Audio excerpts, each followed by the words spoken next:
ये देखिए जो क्वेश्चन था क्वेश्चन नंबर 31 था एक्चुअली सेक्शन ई का 2025 का क्वेश्चन था।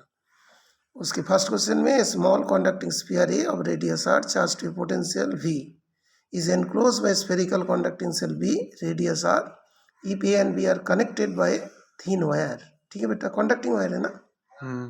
कंडक्टिंग वायर है। Calculate the final potential on sphere A and B. इधर कुछ बोल रहे हैं। हाँ हितिक क्या बोल रहे हो? करा दीजिए इनको। हाँ अभी सॉल्व कराता हूँ बेटा, रुको पहले ये वाला हो जाए फिजिक्स का, उसके बाद मैथ का करते।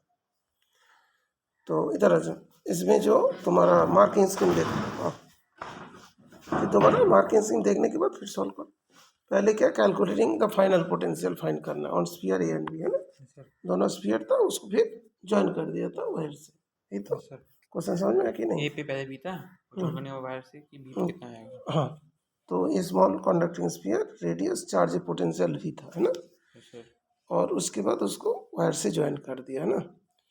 तो पहला जो है उसका रेडियस आर था, दूसरे का कैपिटल आर था, है ना। तो फाइनल पोटेंशियल फाइंड करना है, ठीक है। तो देखिए इसमें मार्किंग स्कीम में कितना था, नहीं कर पाए तो कोई बात नहीं, मार्किंग स्कीम देख लो फिर दोबारा करके दिखाओगे। Potential on A B cost Q upon 4/ε0 R, ठीक है। तो charge on sphere A, charge on sphere, उसे भी से इंटू कर दिया, पोटेंशियल तो भी था ना, ये तो चार्ज हो गया। The charge is transfer to shell B, पर सब लोग उसके अंदर है ना, इनक्लोज्ड बाय बी के अंदर है ना वो। तो देखो इसने बोला जो स्फीयर है वो देखो इनक्लोज कर दिया गया है सुन लो सुन लो, ये देखो स्फीयर है ना, पोटेंशियल बाय कंडक्टिंग सेल, है ना। तो the enclosed by spherical conducting cell of radius r if A and B are connected by thin wire, okay।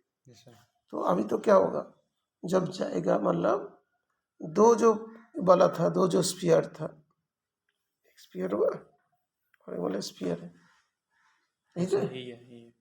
जो small conducting sphere of a radius charged to potential V enclosed by another A, तो potential तो क्या होगा, charge transfer होंगे।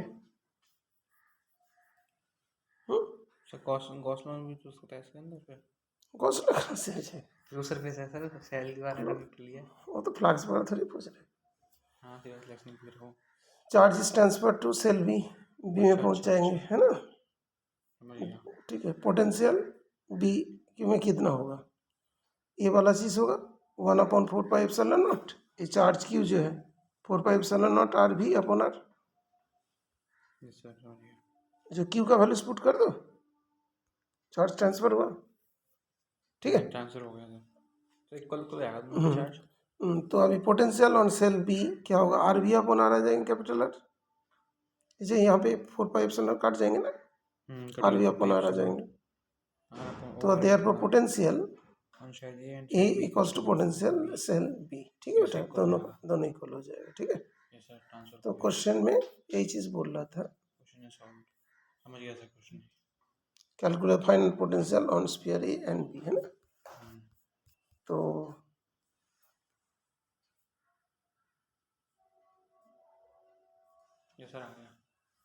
ये पता चल रहा है, ये जो पोटेंशियल सेल बी, दोनों तो पोटेंशियल बराबर होगा जब तो, हाँ नहीं बड़ा चार्ज मतलब ट्रांसफर हो गया, जब मतलब दोनों तरफ पोटेंशियल जब बराबर होगा तो फाइनल आर ट्रांसफर नहीं होगा, ठीक है। और दोनों का ही potential R B upon R हो जाएंगे, ठीक है। यही क्वेश्चन मतलब कि तुम्हारा जेई मेंस में आ जाएंगे कि मतलब स्टेटमेंट ये वाला एमसीक्यू में दे देंगे, ठीक है। अच्छा, उसके बाद जो दिया था क्वेश्चन, उसके बाद वाला आसान था, वो तो करना चाहिए था। Write two characteristic of equipotential surface, तो कहाँ किया तुम। A uniform electric field 515 Newton per coulomb is set up in a region along x-axis. If the potential at origin is 0, 0 is 220 volt, find the potential at point 43, है ना। तो इसका भी देख एकदम बहुत आसान था। Characteristic equipotential surface any two लिखना था। Potential at all points on the surface is same. Equipotential surface is normal to the directions of the electric field. The work done in moving a charge on equipotential surface is 0. सारे points हो गए। अब ये वाला क्या है, ये वाला पता चल रहा है क्या बोला था उसने? V naught minus V equals to E D. V0 पे होगा सर ये। V0 वो V एट और ओरिजिन पे है क्या? V नॉट और V क्या है? क्वेश्चन तो हमने फिर पढ़ा नहीं था। ये देखो क्या बोल रहा है, A uniform electric field 50 newton per coulomb set up in a region along X axis, है ना? ये potential at the origin, origin में जो पोटेंशियल है 220 वोल्ट है। Find the potential at a point, उस जगह पे कितना होगा। तो हमने कितने electric field 50 newton per coulomb electric field बनाया था, जैसे वो एक्सेस के पॉजिटिव डायरेक्शन में है, पॉजिटिव डायरेक्शन में, तो पोटेंशियल डिफरेंस उससे निकल जाएगा। Okay, V cos to E D है ना? हाँ, वी कॉस टू ईडी है ना? फील्ड है इतना दूर में जाके क्या हुआ देख लें, कितना पोटेंशियल मतलब चेंजेस हुआ, ठीक है, पोटेंशियल ड्रॉप। तो अभी देखो वी नॉट था, ओरिजिन में क्या था, वी नॉट था, और वहाँ पे जाके वी हो गया, तो कितना ड्रॉप हुआ, वी नॉट माइनस वी। वो किसके बराबर, ईडी के बराबर होगा। डी डिस्टेंस तो निकल जाएगा ना, under root x2 minus x1 का whole square y2 minus y1 का होल स्क्वायर, ठीक है ना, 20 वोल्ट हो जाएगा। ये धीरे धीरे धीरे धीरे कम होते होते हो जाएगा, ठीक है, समझ में? दोनों ही गलत हो गई। अच्छा, नेक्स्ट जो क्वेश्चन है, ये तो इतना बड़ा क्वेश्चन है ना, इतनी पॉइंट्स दिया इसमें। Right the difference between an open surface and A close surface. देखो मार्किंग स्कीम में क्या लिखा है, कितना लिखना है। Open surface, surface which does not enclose a volume, a surface which does not enclose a volume, that is open surface, है ना? a surface which does enclose a volume। ये चीज लिख दिया। सर मैं इसमें जो मेन शब्द है वॉल्यूम है। हाँ, तो किसी चीज को उसने इनक्लोज कर रहा है, एनसीईआरटी बुक में लिखा है। अच्छा, draw the elementary surface vector ds for a spherical surface s। भाई साहब, भाई उसको ये तो बना लेंगे, बना तो लेंगे, ठीक है, पूरा उसको ds करके बनाना पड़ेगा। कितना, एक नंबर वो भाई, तो इसको डायग्राम का एक नंबर और उसका हाफ नंबर। अरे ये तो सब अनफेयर है। वैसे कई बार कांसेप्ट आए वाला डिफरेंस में close surface and open surface concept बोलता है। उसके बाद क्या क्या क्या क्या क्या बोला, ये तो इसे define electric flux through a surface, give the significance of a Gaussian surface. हाँ, अगर चार्ज से पहले मतलब डिफिनेशन लिखना है, उसका सिग्निफिकेंस लिखना है ना, डेफिनेशन लिखना पड़ेगा उसमें। सिग्न है तो मतलब डिफाइन इलेक्ट्रिक फ्लक्स पहले ये है, उसके मार्किंग सिग्न देख लो। अरे हाँ, give the significance of a Gaussian surface, ये charge outside a Gaussian surface does not contribute to total electric flux through the surface why. पहले देख इसका,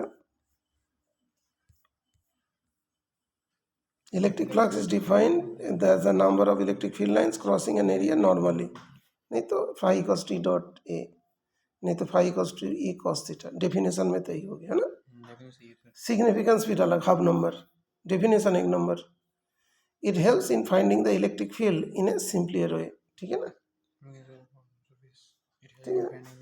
गॉसियन सरफेस तो ऐसे है ना, तो सिमेट्रिकल करके फिर इजीली हम लोग करते हैं, तो उसका यूज बता दिया।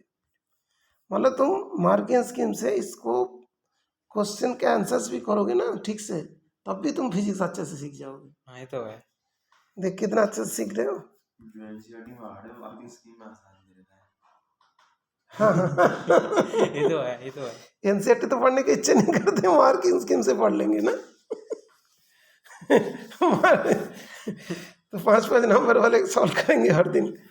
अच्छा, गिव सिग्निफिकेंस, अरे ही क्वेश्चन आएगा। हाँ, ये तो है। कौन इतने क्वेश्चंस बनाएंगे? शुरुआत से 10-20 क्वेश्चन लगाएगा, हमारे इसमें से सॉल्व करेगा। सिलेबस हो ये 20 साल से चल रहा है, क्वेश्चन हो ये आएगा आगे पीछे करके, बस इसे नॉलेज भी तो गेन हो रहा है। अच्छा, okay, a charge outside a Gaussian surface does not contribute to total electric flux through the surface why. करना पड़ेगा इसमें सर। प्रूफ नहीं, वो तो स्टेटमेंट में लिखेगा, हाफ नंबर का होगा, रीजन हाफ नंबर का ही तो दिया। Because any electric field lines from the charge which enters the surface at one point will exist to another point, जैसे नेट जीरो फ्लक्स। कोई भी मतलब इलेक्ट्रिक फील्ड मतलब आएगा तो बाहर भी तो जाएगा, इन और आउट बराबर हो गया ना, तो कैंसिल कर देगा। जितने फ्लक्स आ रहा है उतने फ्लक्स निकल रहे हैं, कॉन्ट्रीब्यूशन क्या उसका जीरो हो रहा है। ठीक है, because any electric field lines from the charge which enters the surface at one point, एक में आया तो बाहर भी चला जाएगा। ठीक है, ठीक है, तो जो resulting in net zero flux. ठीक है, उसके बाद और उसमें हम ऐसे देखते हैं कि चार्ज वर्क एंक्लोज्ड नहीं हुआ है वैसे। नो, ऐसे तो ऐसा नहीं हुआ। क्या क्वेश्चन पूछा तो देख ले। ये पूछ रहा है कि give the significance of a Gaussian surface, हो गया था। ये charge outside a Gaussian surface, Gaussian surface के आउटसाइड में एक चार्ज है, does not contribute to total flux through the surface. किसका सरफेस? इसका सरफेस। तो उसको ढक के क्या करें? बिकॉज जितना एंट्री कर रहा है, जितना आ रहा है, उतना ही फ्लक्स बाहर जा रहे हैं। ठीक है, उसके बाद किसी ने सोचेगा इसी थर्ड पार्ट में सबसे ज़्यादा नंबर होगा, उसी में ये 2 नंबर दिए होंगे। Small spherical shell S1 has a point charge Q1 -3 microcoulomb, Q2 -2 microcoulomb and Q3 9 micro inside it. Okay, the shell is enclosed by another big spherical shell S2। ये point charge Q is placed in between the 2 surfaces S1 S2। तो इसका मतलब diagram भी तुमको बनाना पड़ेगा। If the electric flux through the surface S2 is 4 times the flux through the surface S1, find the charge Q। तो हो ही नहीं सही, इसी से तो रहता है कि डायग्राम होगा था इसका। नहीं, जैसे मान लो उसमें जो टोटल चार्ज एनक्लोज कितना कितना करेगा। एक नंबर का दिया था, एक नंबर का दिया था, एक नंबर का कोई मतलब मार्किंग से समझ नहीं आएगा, बिकॉज इसमें कुछ है ही नहीं। चार्ज एनक्लोज बाय S1, कितना कितना चार्ज उसने रखा उसे देख लेगा। मुझे लग रहा था कि total charge enclose by S2 Q दिया और 4 माइक्रोकूलम दिया। ठीक है ना, और जो फ्लक्स एक दूसरे का 4 टाइम्स है, यही तो दे रहे। जैसे बड़े बिग वाले के लिए Q + 4 माइक्रोकूलम आएगा, स्मॉल वाले के लिए 4 माइक्रोकूलम। क्योंकि देख उसमें इसमें जो चार्जेस वाली बात होगी ना, मार्किंग से इसको ढूंढना बहुत मुश्किल पड़ेगा। ये देख Q1 कितना -3, Q2 कितना -2 और Q3 9। The spherical shell S1 has a point charge, ये सारे हैं, तो पूरा इसका हो गया। The shell is enclosed by another big sphere S2, उसके बाहर से जा रहा है। ये पॉइंट चार्ज उसके बीच में रखा, दैट इज अ Q रख दिया। ओके, और बोल रहा है कि जो flux through the surface S2, जो बाहर बोल रहे थे ना S2 is 4 times the flux through S1। Easy है ये, अब इजी होगा। इसी के लिए मैंने दिया था ये वाला क्वेश्चन, कि कोई भी बच्चे को लगेगा थर्ड पार्ट में सबसे ज्यादा नंबर है। हाँ, वही तो मैं भी ले रहा था। डायग्राम का 1 नंबर है, इसका भी 1 नंबर है, ऐसा लग रहा था, बहुत मुश्किल। टोटल चार्ज में जो आ गया, total charge enclose by S2 इतना हो जाएगा। और इसका क्या होगा, Q/ε0 4 into this one, Q = 12 microcoulomb. ठीक है, अच्छा मेरे हिसाब से मार्किंग स्कीम के आंसर्स बता दिए। अभी इसे सेंड कर देता हूँ, फिर तुम लोगों को कॉपी चेक कर दो।